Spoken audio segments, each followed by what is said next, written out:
Hello everyone, special education series में आप सभी का स्वागत है।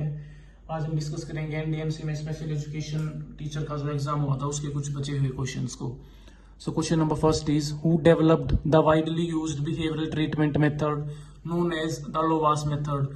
लोवास मेथड को इनमें से किसने डेवलप किया था? सिंपली फैक्चुअल बेस्ड क्वेश्चन है, इसका आंसर होगा third, professor Ivan Lovaas. Question number second is what is the primary mode of communication for sign language. Sign language को यूज करने में मुख्य माध्यम इनमें से कौन सा है? Through writing, through speaking, through ears and option number 4 is through hands, eyes and torso.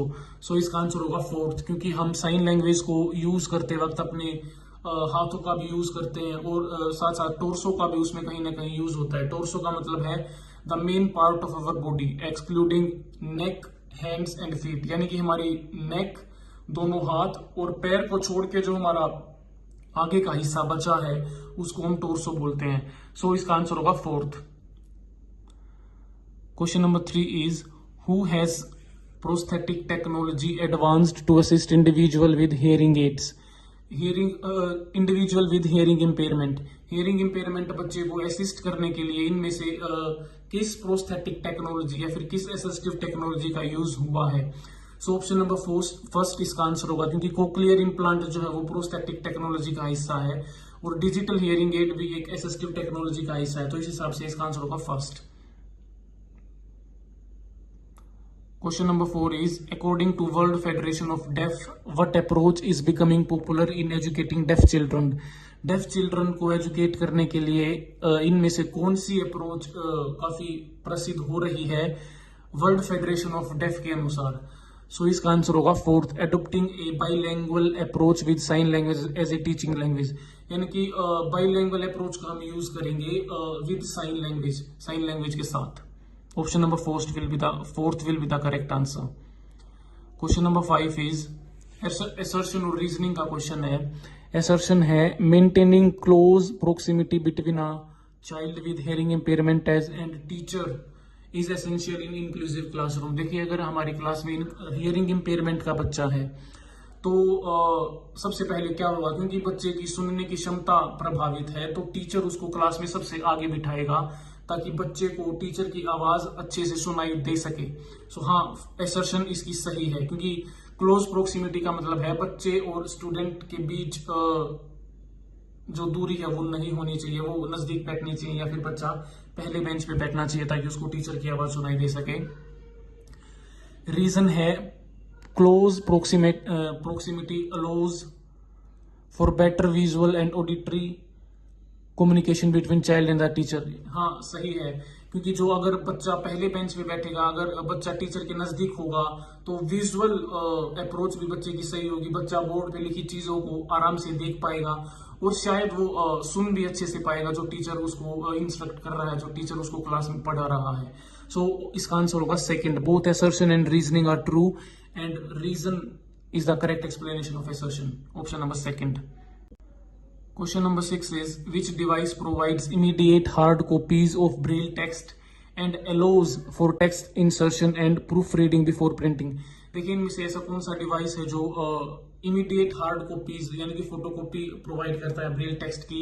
तो जो टाइप राइटर है, इलेक्ट्रॉनिक ब्रेल टाइप राइटर, इसका आंसर होगा option number first. Question number second is what is the primary purpose of sighted guide technique for individual with visual impairment. देखिए, जो visually impaired बच्चा है उसके साथ जो गाइड होता है, साइटेड गाइड यानी कि एक ऐसा गाइड जो देख सकता है और जो बच्चे को गाइड करेगा, उस साइटेड गाइड का मेन पर्पस क्या है विजुअली इम्पेयर्ड बच्चे के लिए?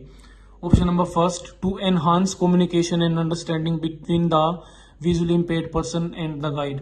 हाँ, ये आंसर हो सकता है, क्योंकि कम्युनिकेशन को एनहांस करना है, कम्युनिकेशन को बढ़ाना है विजुअली इम्पेयर्ड बच्चे और उसके गाइड के बीच में, क्योंकि अगर उनके बीच में अच्छा कम्युनिकेशन होगा, अगर उनके बीच में अच्छी अंडरस्टैंडिंग होगी तो तभी जो है वो कम्युनिकेट कर पाएंगे और अगर उन्हें कहीं जाना है तो वो आराम से आ जा सकेंगे। तो ये ऑप्शन नंबर फर्स्ट इसका आंसर हो सकता है। सेकेंड है to increase dependence on sighted companion for navigation. देखिए, साइटेड गाइड के ऊपर डिपेंडेंट रहने के लिए हम साइटेड गाइड का यूज करते हैं, ऐसा सही नहीं है। To discourage the involvement of family member in guiding the visually impaired person, visually impaired person को गाइड करने के लिए उनकी फैमिली को डिस्करेज करना, उनकी इन्वॉल्वमेंट को, तो ये भी सही ऑप्शन नहीं है। मेन जो रीजन है साइटेड गाइड टेक्निक में गाइड का, वो है कम्युनिकेशन और अंडरस्टैंडिंग को एनहांस करना दोनों के बीच में। सो option number first will be the correct answer. Question number 8, what does ISL stand for in the context of people with hearing impairment. बहुत ही आसान क्वेश्चन है। ISL की फुल फॉर्म पूछी है, that is Indian sign language. Option number 3 will be the correct answer. Question number 9 question number 9 is फिर से assertion और reasoning का क्वेश्चन है। एसर्शन दे रखी है, visually impaired individuals depend on senses other than site of orientation. देखिए orientation के लिए यानी कि चलने फिरने के लिए, मोबिलिटी के लिए जो विजुअली इंपेयर्ड बच्चा है वो अपनी दृष्टि से जो अलग उसकी सेंसेस है उनका यूज करेगा ओरिएंटेशन और मोबिलिटी या फिर चलने फिरने में।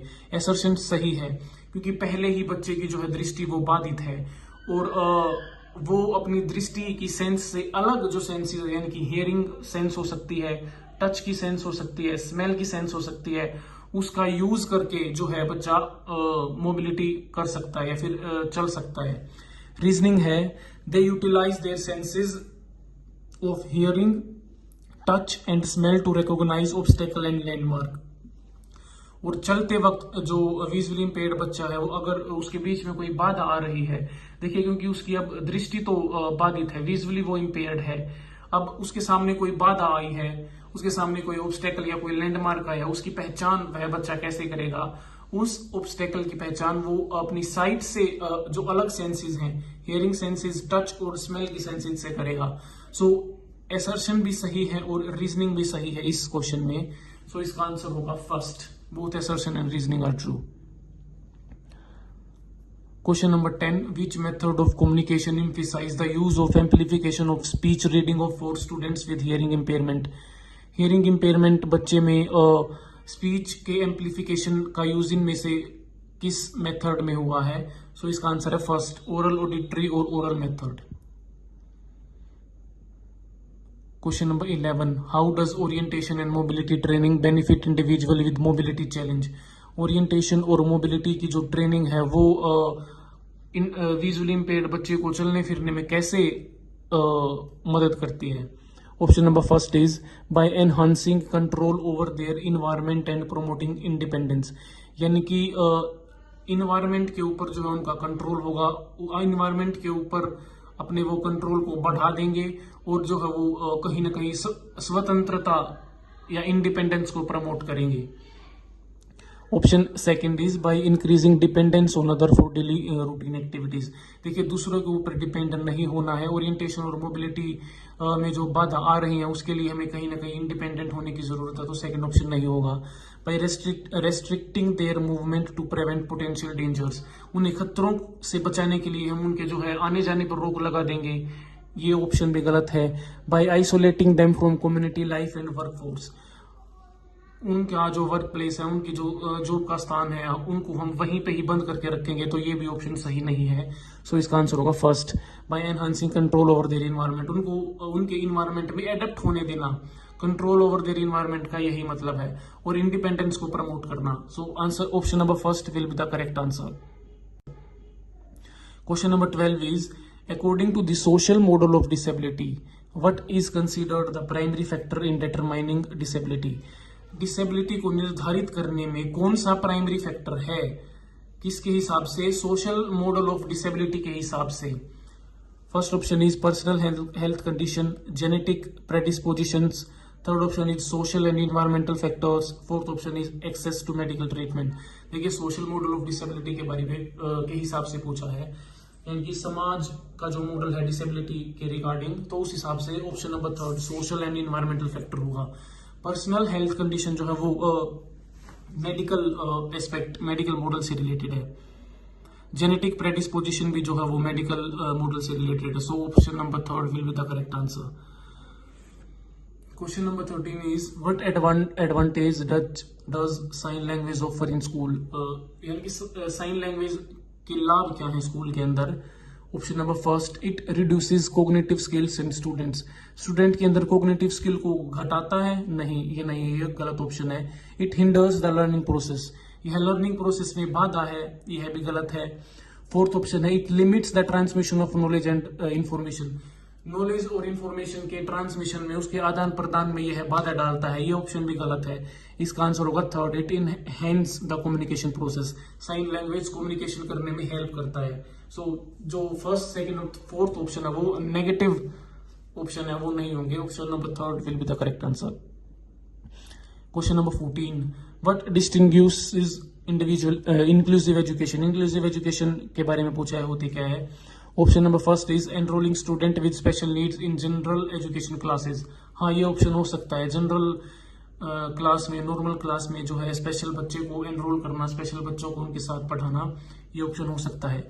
Excluding students with special need from general education classes, देखिए ये फर्स्ट ऑप्शन का बिल्कुल ही अपोजिट है। फर्स्ट ऑप्शन में बात थी स्पेशल बच्चों को नॉर्मल बच्चों के साथ लेने की, लेकिन सेकंड ऑप्शन में बोल रखा है कि एक्सक्लूड करना, उनको अलग थलग करना। Second option is wrong. Providing separate education program, नहीं, हम सेपरेट एजुकेशन प्रोग्राम नहीं अडेप्ट करेंगे। Offering additional support only to student with higher academic abilities, additional support देना सिर्फ उन बच्चों को जो कि इंटेलिजेंट हैं, ये ऑप्शन भी गलत होगा। इसका आंसर है first, enrolling student with special needs in general education classes. Question number 15 is what are some benefits of CBR. देखिए सीबीआर के क्या बेनिफिट्स हैं उसके बारे में पूछा है। कई बार जो है सीबीआर की फुल फॉर्म भी डायरेक्टली पूछी जा सकती है एग्जाम में। सीबीआर की फुल फॉर्म होती है कम्युनिटी बेस्ड रिहेबिलिटेशन। सो इसका आंसर है सेकंड, एनहांसिंग मोबिलिटी, मोबिलिटी को एनहांस करना, यानी कि चलने फिरने में बच्चे को कोई दिक्कत ना हो। कम्युनिकेशन स्किल्स को एनहांस करना, कम्युनिकेट बच्चा अच्छे से कर पाए। Social inclusion for disabled individual, जो व्यक्ति डिसेबल है उनको जो है समाज में इंक्लूड करना, उनको समाज में वो सारे मौके देना जो कि जो नॉर्मल जो बच्चे हैं उनको मिल रहे हैं। समावेशी शिक्षा से रिलेटेड यह कॉन्सेप्ट है। ऑप्शन फर्स्ट है इसका, increasing reliance on institutional care, institutional care पर ही ज्यादा ध्यान देना, ये ऑप्शन सही नहीं है। डिक्रीजिंग इंडिपेंडेंस एंड मोबिलिटी, चलने फिरने से रिलेटेड जो इंडिपेंडेंस है बच्चे की उसको कम करना, ये भी ऑप्शन गलत है। Limiting access to. Question number 17 is what is the primary advantage of folding cane compare to a long cane for visually impaired children.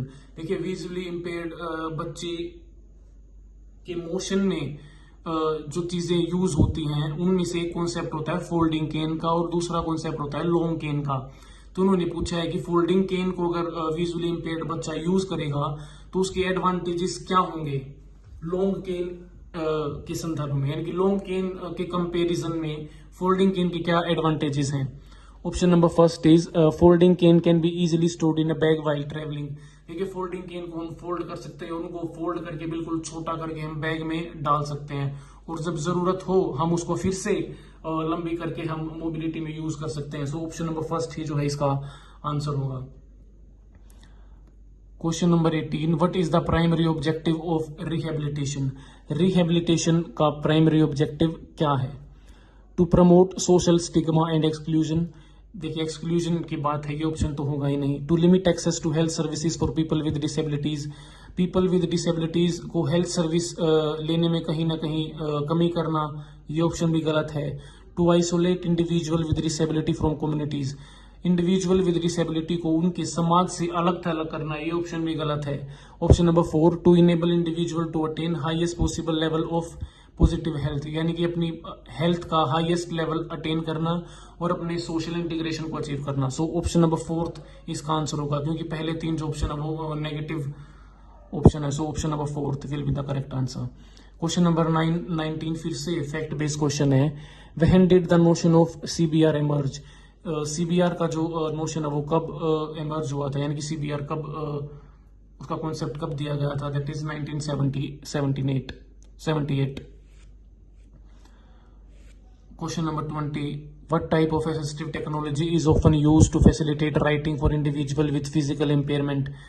Physical impairment या फिर लोकोमोटर इम्पेयरमेंट से ग्रसित बच्चों के लिए राइटिंग स्किल को बढ़ाने के लिए इनमें से कौन सी असिस्टिव टेक्नोलॉजी का यूज़ किया जाता है। सो मॉडिफाइड कीबोर्ड जो है वो राइटिंग स्किल्स को एनहांस करने के लिए यूज़ होता है। Thank you so much for watching.